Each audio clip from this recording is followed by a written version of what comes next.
Oppenheimer presenta. Llega a usted por cortesía de... ¿Sabías que según un estudio de la Universidad de Oxford, casi la mitad de los trabajos actuales podrían dejar de existir en 10 años? La inteligencia artificial llegó para quedarse. ¿Cómo te va a afectar la automatización? ¿Cuáles son los trabajos del futuro? Andrés Oppenheimer te lo cuenta en su nuevo libro, Sálvese quien pueda. Y no te quedes atrás. Encuéntralo en librerías.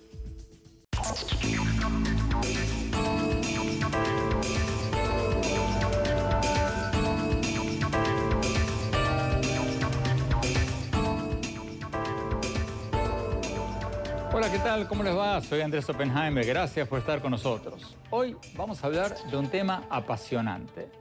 Si las redes sociales y la tecnología en general nos van a llevar a una era de dictaduras digitales.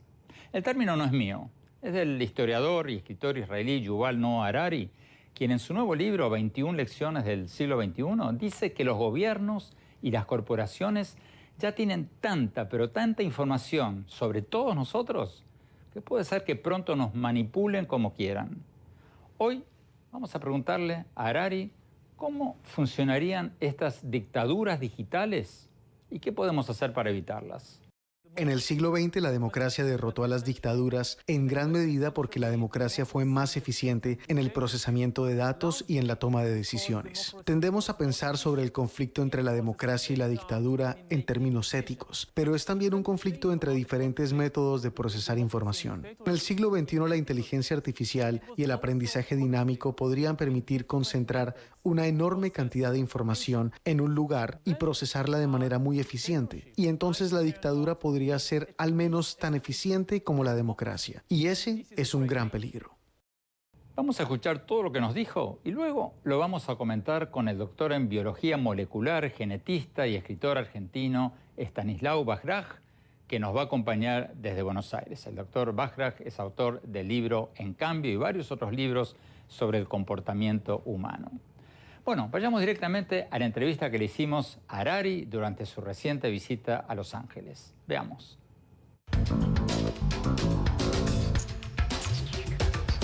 Doctor Harari, muchas gracias por estar con nosotros. En su nuevo libro, 21 lecciones para el siglo XXI, usted dice que la tecnología amenaza a la democracia.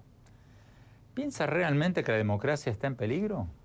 Hasta cierto punto, sí. Creo que no debemos ser complacientes con los éxitos de la democracia en el siglo XX. En el siglo XX, la democracia derrotó a las dictaduras en gran medida porque la democracia fue más eficiente en el procesamiento de datos y en la toma de decisiones. Tendemos a pensar sobre el conflicto entre la democracia y la dictadura en términos éticos, pero es también un conflicto entre diferentes métodos de procesar información. En el siglo XXI, la inteligencia artificial y el aprendizaje dinámico podrían permitir concentrar una enorme cantidad de información en un lugar y procesarla de manera muy eficiente. Y entonces la dictadura podría ser al menos tan eficiente como la democracia. Y ese es un gran peligro.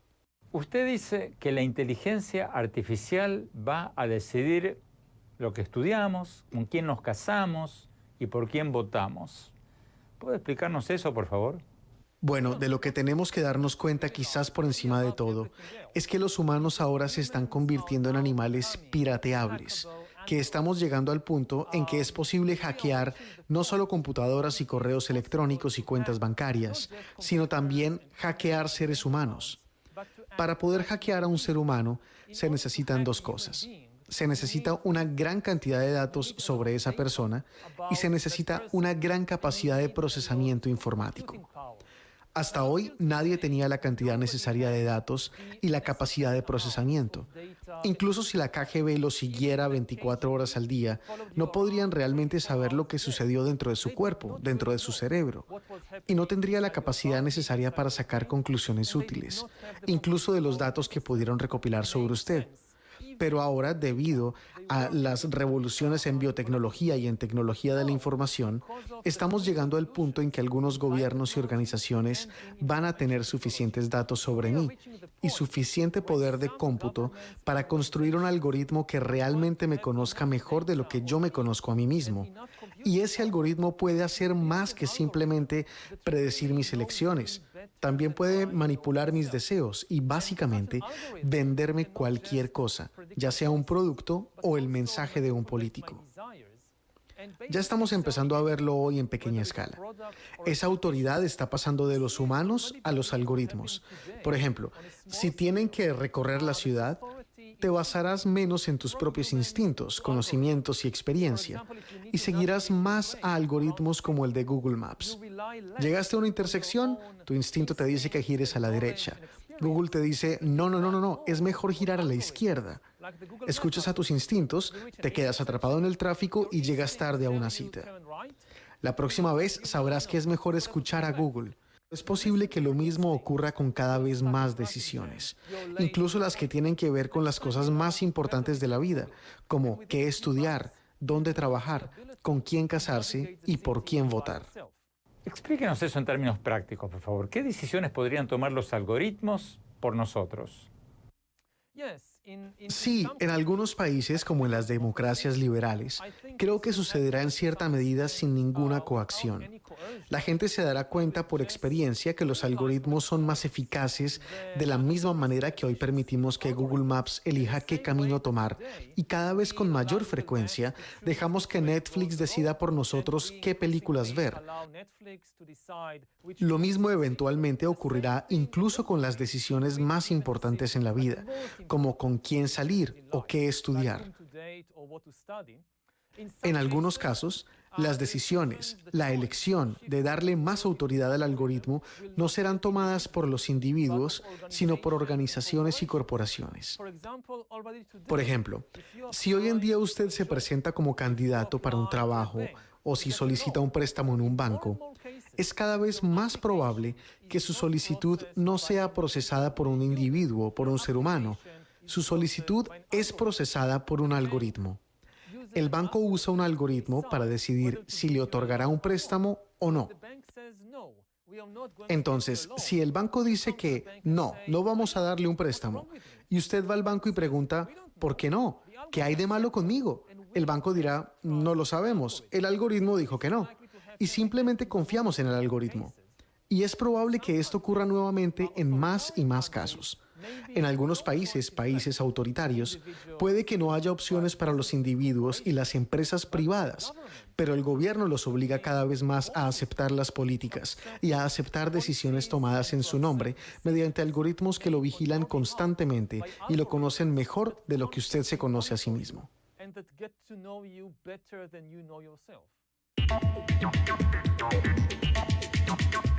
Vamos a Buenos Aires, Argentina. Doctor Bajrak, ¿usted está de acuerdo con el doctor Harari en que los algoritmos ya nos conocen a nosotros mejor de lo que nosotros nos conocemos a nosotros mismos y por lo tanto vamos a hacer lo que nos digan y van a terminar manejándonos la vida? ¿Está de acuerdo con eso? ¿Qué tal, Andrés? Mira, por un lado creo que te quiero comentar un estudio que se hizo hace muchos años que es bastante divertido, que dice que todo lo que pasó en el cine, en ciencia ficción, ocurre en la realidad 50, 100 años después. Así que si nos basamos en ese estudio, muy probablemente lo que dice el doctor Harari va a suceder y obviamente concuerdo con él que está sucediendo. Ahora, el impacto que va a tener eso en la población en general o en el mundo en general creo que va a depender fundamentalmente de dos factores. Primero, qué tipo de líderes vamos a tener, ¿no? Cómo esos líderes van a tomar decisiones en cómo utilizar la tecnología, algo que describías vos, para el bien o para el mal.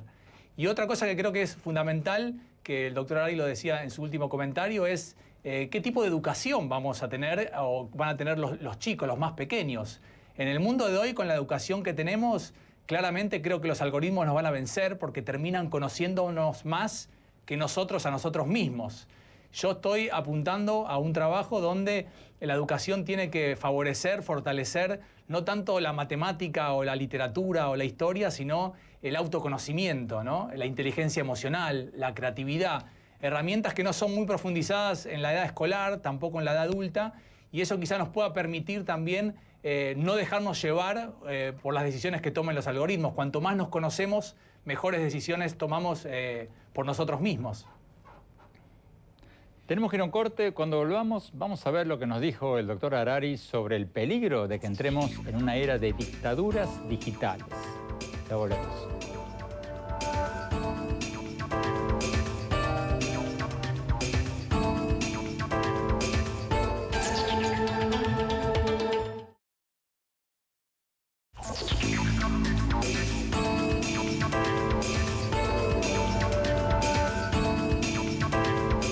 Gracias por seguir con nosotros. Estamos hablando sobre cómo la tecnología podría cambiar o ya está cambiando nuestros sistemas políticos y la forma de relacionarnos entre nosotros. Lo estamos haciendo con los escritores Yuval Noah Harari y con Stanislav Bajrach. Sigamos viendo la entrevista que le hicimos al doctor Harari hace pocas horas. Veamos.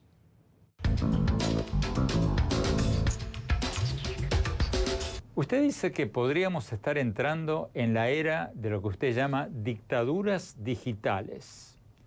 Explíquenos un poco qué serían estas dictaduras digitales.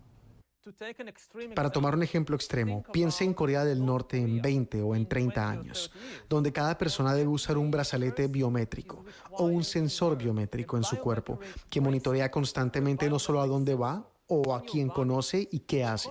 Supervisa también cómo se siente. Si escucha un discurso dicho por Kim Jong-un, su pulsera biométrica recoge señales de sus reacciones de ira o de odio, que se manifiesten en diferentes niveles de presión arterial, ritmo cardíaco y actividad cerebral. El sensor biométrico puede reunir esa información y revelar lo que piensas y cómo te sientes. Entonces, ese es el caso extremo de una dictadura digital que te monitorea realmente a nivel biológico. Pero como dije antes, no es inevitable. Hay muchas cosas que podemos hacer hoy para prevenir este resultado. Esa iba a ser mi próxima pregunta. ¿Qué podemos hacer nosotros para defendernos o para protegernos de las dictaduras digitales? Bueno, hay muchas cosas que podemos hacer a nivel individual y en forma colectiva. Tal vez lo más importante es regular la propiedad de la información, porque la información es el recurso que alimenta todos estos sistemas y se está convirtiendo en el recurso más importante del mundo. En la antigüedad, la tierra era el recurso más importante. La política era la lucha para controlar la tierra. Y si toda la tierra era propiedad de un solo emperador o de una aristocracia, era una dictadura. Luego, en los últimos 200 años, las máquinas reemplazaron a la tierra como el recurso más importante. Entonces, la política se convirtió en una lucha para controlar las máquinas. Y la dictadura ocurría cuando todas las máquinas eran propiedad del gobierno o de una pequeña élite. Ahora, la información está reemplazando a las máquinas como el activo más importante, y la política se convierte en la lucha para controlar.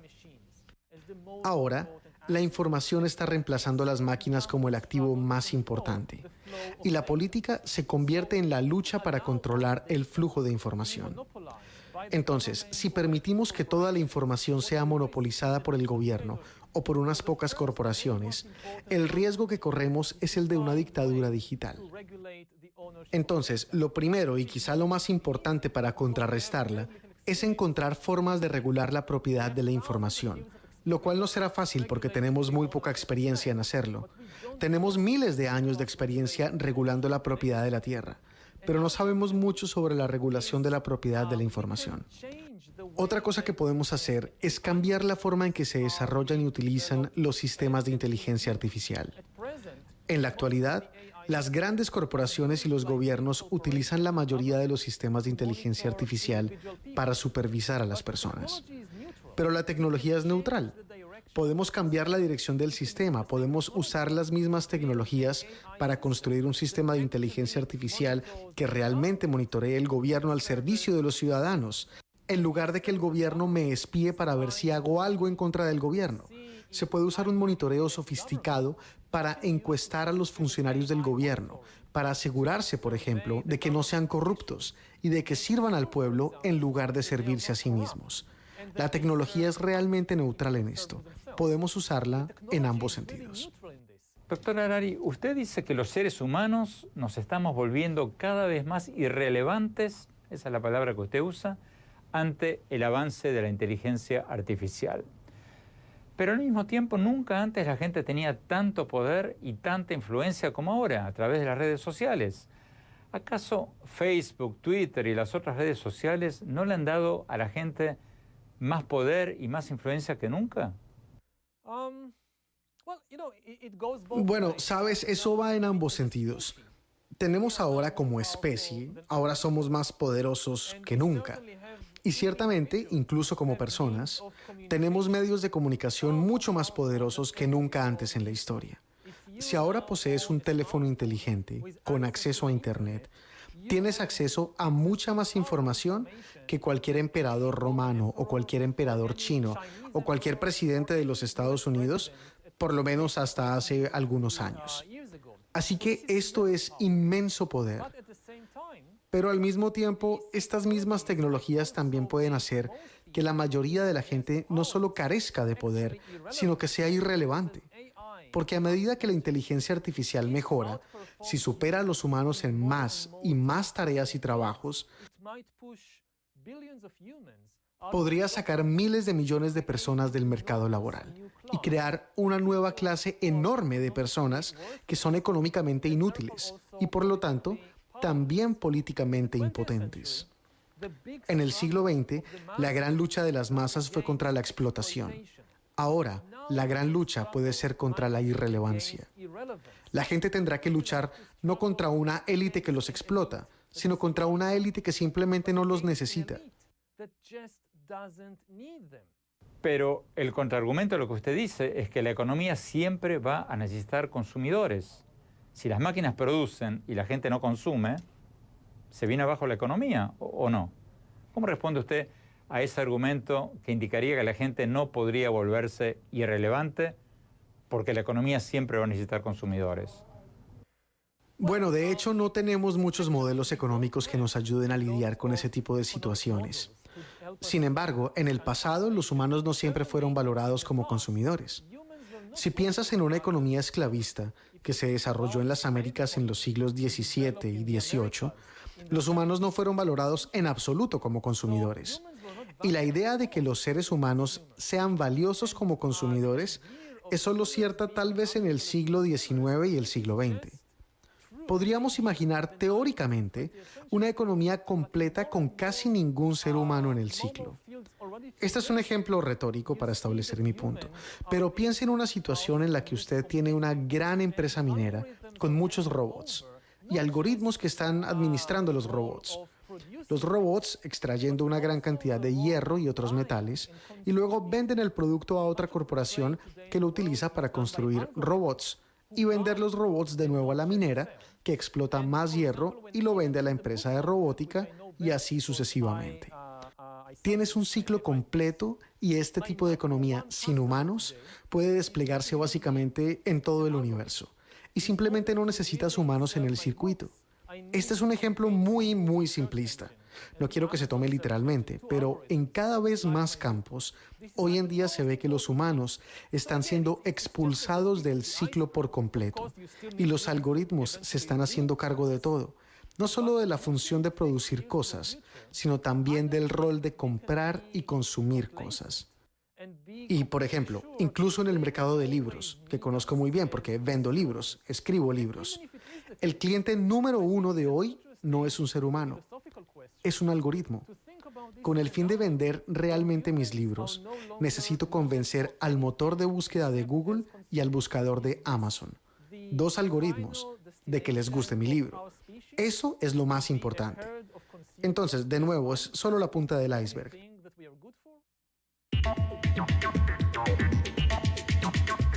Tenemos que ir a un corte. Cuando volvamos, vamos a ver lo que nos dijo Harari cuando le preguntamos si van a seguir creciendo los nacionalismos y los fundamentalismos religiosos. Ya volvemos, no se vayan.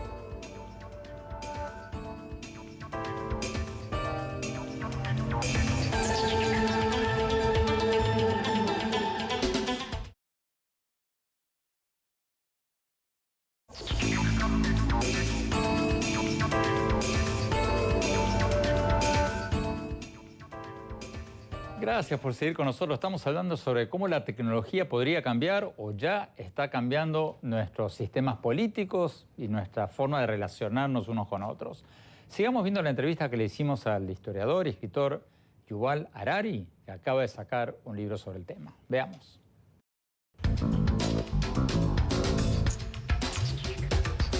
Doctor Harari, uno de los temas de los que usted está hablando es el futuro de la globalización.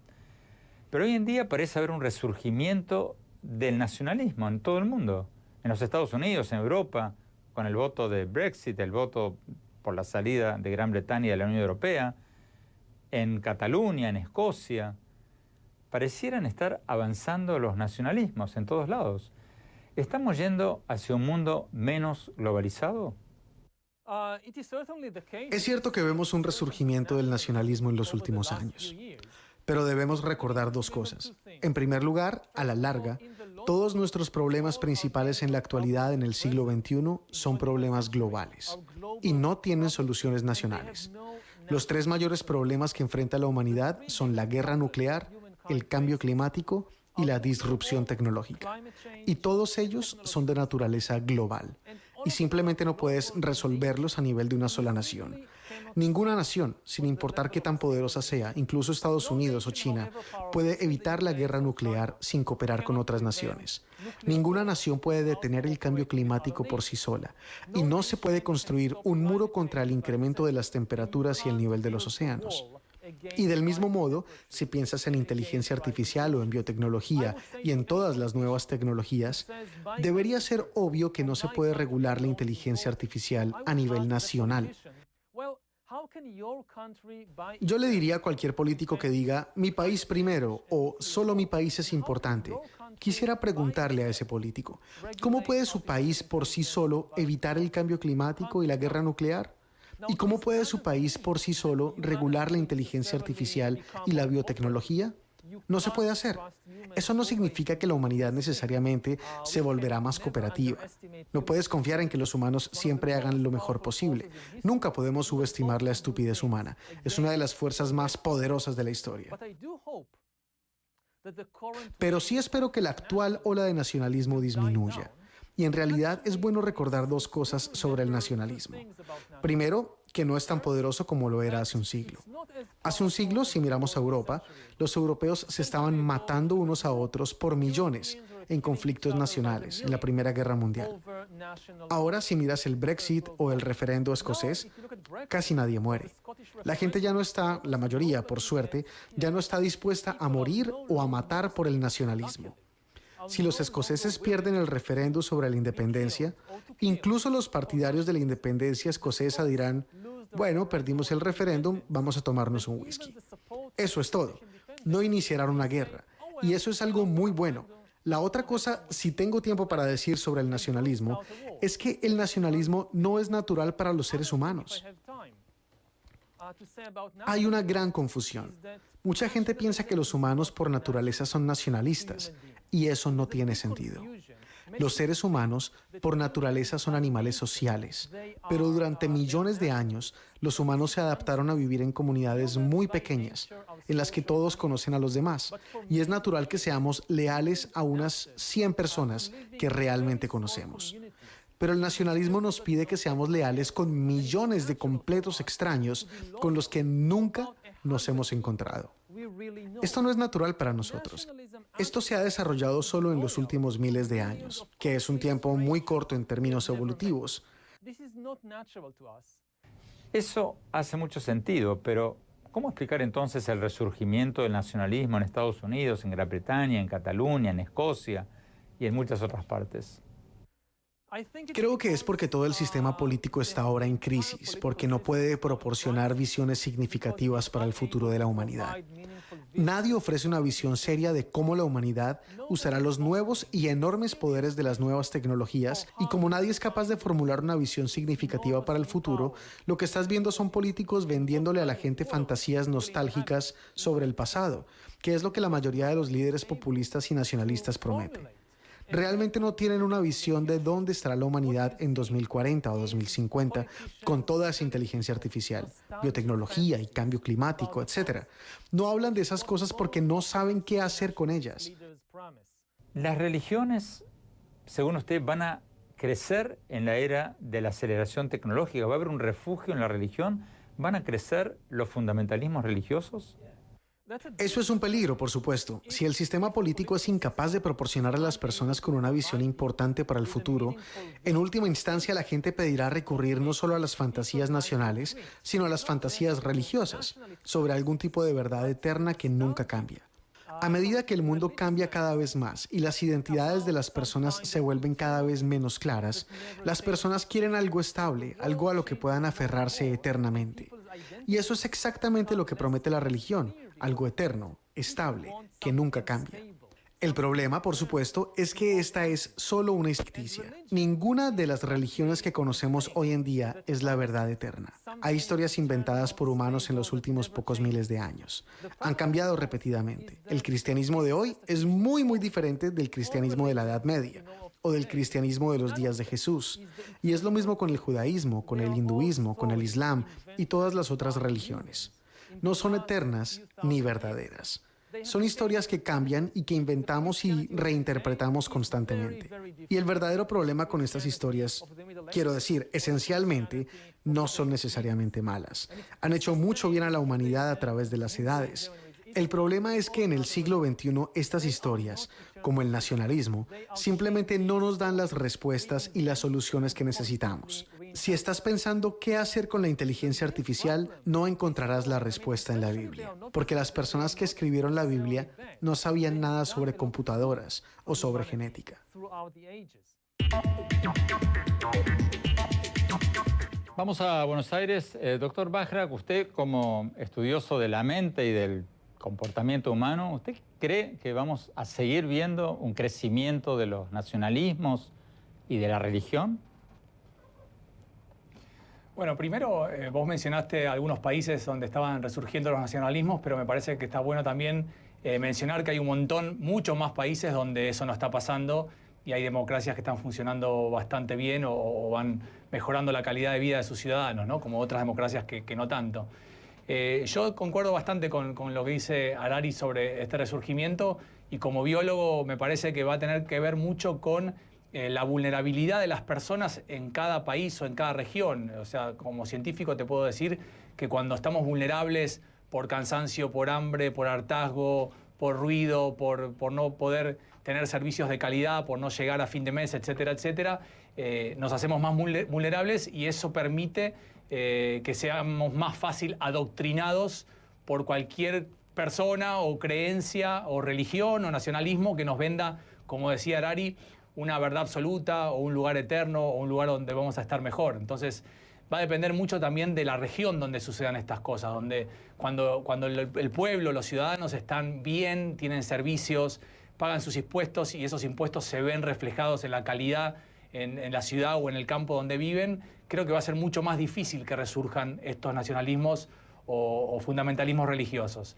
Ahora, si estamos en un lugar donde la gente no está bien y lo está pasando mal de distintas maneras, de nuevo, un cerebro estresado, un cerebro cansado, un cerebro vulnerable, le va a ser mucho más fácil por ahí comprar esa nueva doctrina o vieja doctrina que le va a prometer cosas que realmente no creo que sucedan nunca. Así que todo creo que termina decidiéndose en los líderes que tienen los países y las regiones, ¿no? La calidad del liderazgo y hacia dónde está apuntando ese liderazgo, es esto que decía Harari, de que no hay visión, no hay propósito. Las personas nos motivamos y nos movemos hacia adelante cuando tenemos un propósito, un sentido.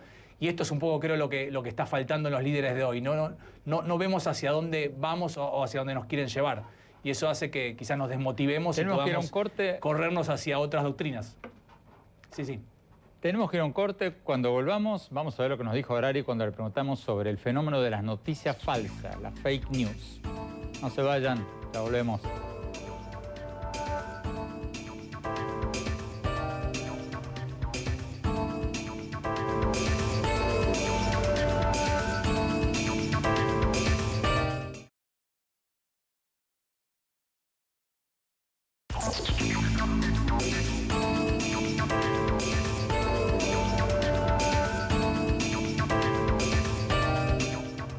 Gracias por seguir con nosotros. Estamos hablando sobre cómo la tecnología y las redes sociales podrían cambiar o ya están cambiando nuestros sistemas políticos. Sigamos viendo la entrevista que le hicimos al escritor y al historiador Yuval Harari, que acaba de sacar un libro sobre el tema. Veamos.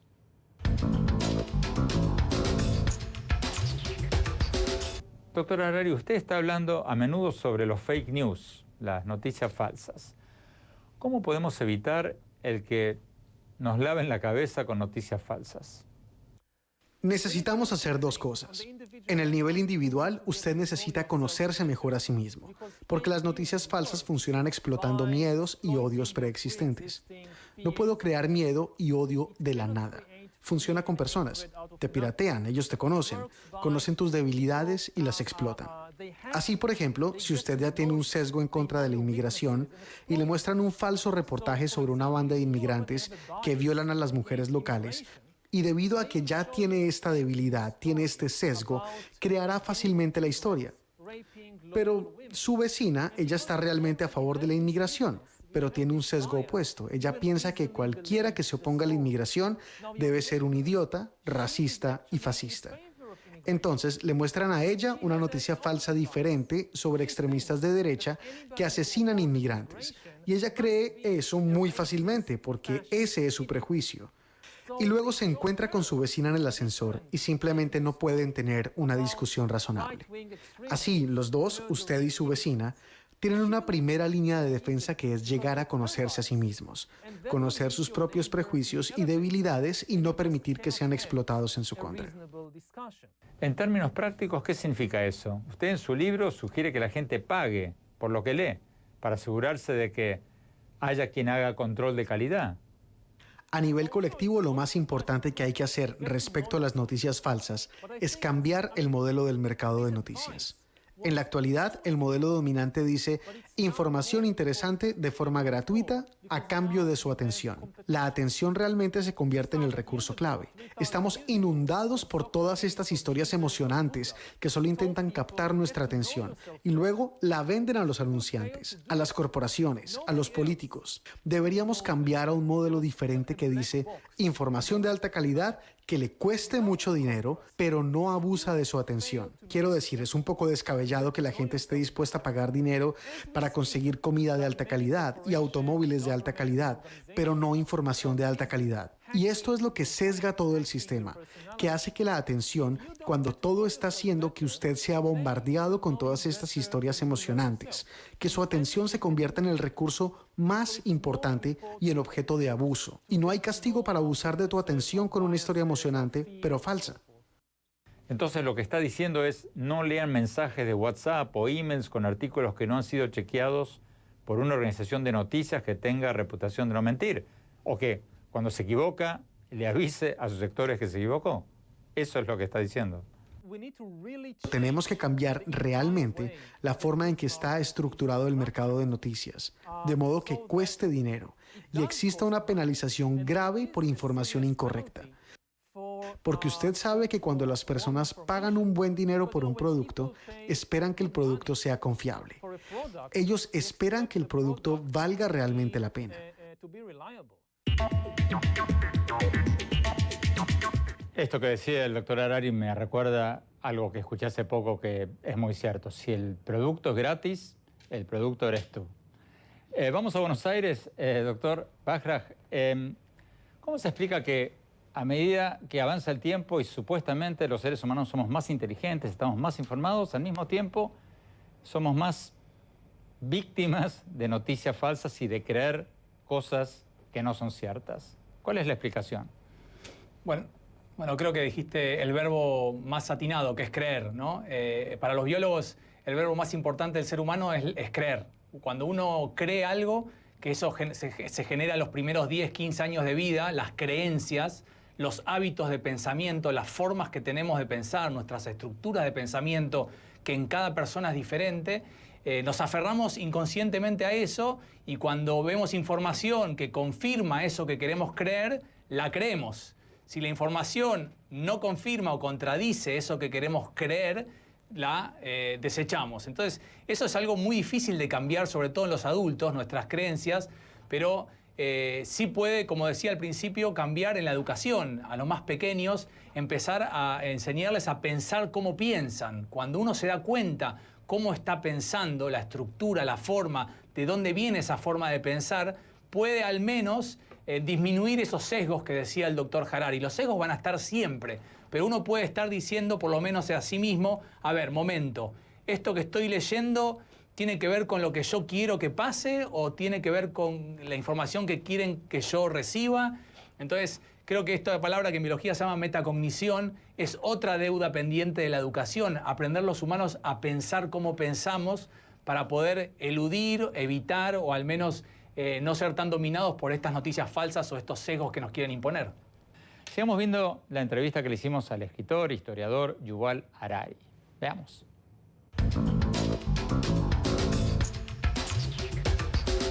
Finalmente, doctor Harari, como un historiador que examina la realidad, ¿usted es optimista o pesimista sobre el futuro del mundo?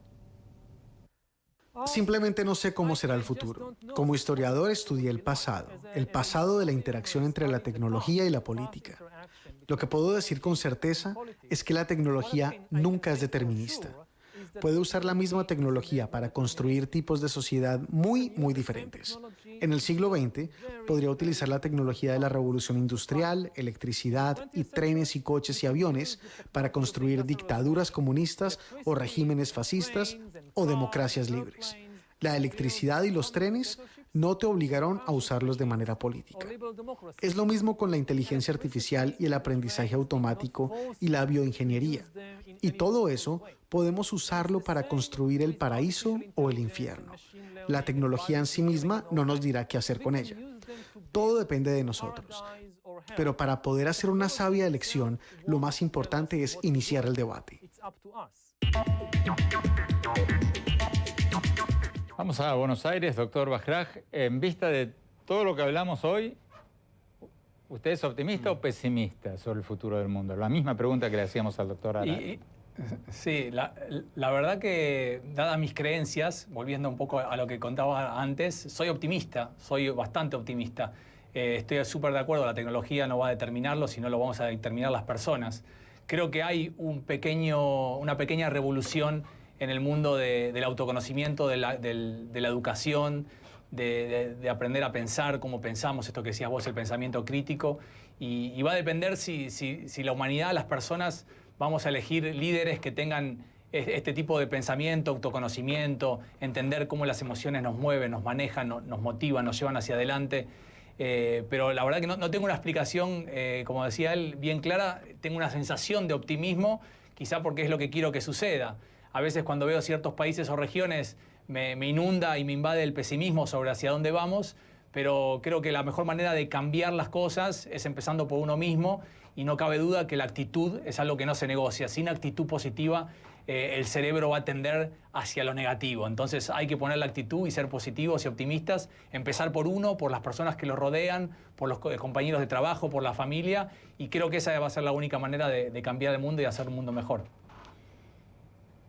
Muchísimas gracias al doctor Harari, muchísimas gracias al doctor Bajraj, gracias por habernos acompañado. Cuando volvamos, mis conclusiones sobre todo lo que hablamos hoy. No se vayan, ya volvemos.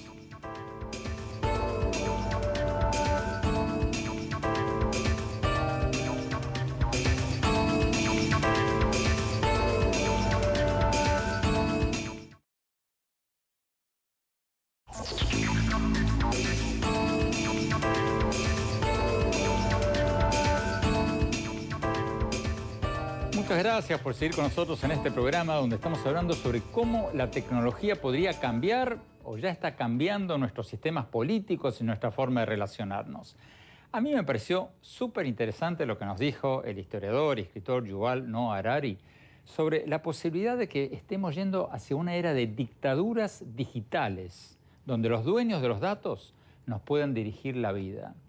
Suena un poco extremo, como si fuera algo de ciencia ficción, pero si uno se pone a pensar, no es tan descabellado.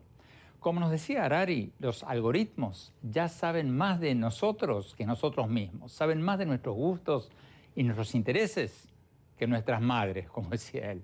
Los algoritmos ya nos están diciendo en nuestro teléfono celular o en nuestra computadora qué película nos va a gustar más o qué música escuchar, basados en lo que más nos ha gustado en el pasado.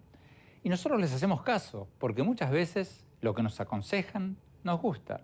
Entonces, estaremos muy lejos del momento en que los políticos y las corporaciones que tengan toda la información sobre nosotros nos digan cuál es el partido político que mejor nos representa o por quién votar. Sí, suena a ciencia ficción, pero no lo es tanto. Alguna gente me ha dicho cuando se enteraron de que íbamos a hacer este programa de hoy, ¿por qué le estoy dando tanto espacio, todo un programa a Harari, cuyo libro está compitiendo con el mío en las tablas de bestseller de América Latina? Pero la respuesta es muy simple. Primero, porque es bueno. Y segundo, que cuanta más gente llame la atención sobre estos temas, mejor. Porque la tecnología puede ser usada para el bien o para el mal. y está en nosotros asegurarnos de que sea usada para bien. Bueno, ojalá les haya interesado el programa de hoy. Gracias por habernos acompañado y los invito a ver mi página web, andresoppenheimer.com. Si se registran ahí, les vamos a mandar por email todas mis columnas del Miami Herald y nuestros más recientes programas de televisión. Les recuerdo la dirección, es andresoppenheimer.com. Y síganos en nuestro Twitter, @OppenheimerA, y en nuestra página de Facebook, Andrés Oppenheimer. Gracias, hasta la semana próxima.